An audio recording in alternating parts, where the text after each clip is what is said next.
Hey guys, what's up? Today I'll be doing a Friday Reads video, February wrap up, and I had an unboxing, but I've already opened the package, but I'll just be showing you the book that I got in the package that was waiting on me at my doorstep today. So let's get started. This is what I've been reading this Friday.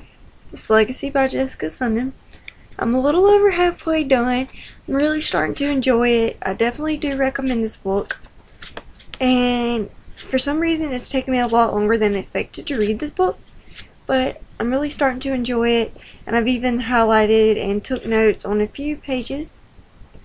And then yeah, I'm really starting to enjoy it, and I'll be putting up a review of this book once I get done with it. So yeah, this is my Friday reads and my wrap up. And then what I just received in the package was Noggin by John Corey Whaley. I've never read anything by him before, and unfortunately this is an art copy.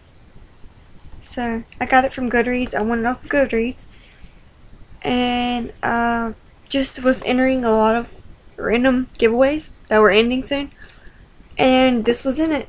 So I got chose to win this book. Hopefully I'll be reading it in March so that I can get my review on Goodreads for this book before it comes out. Not even, it's, the publication date for this is April 8th of 2014. So it's coming out pretty soon. So yeah, maybe I should start reading this for March. So sorry this video was so short, guys, but thanks for watching, and hope you have an amazing Friday. Bye!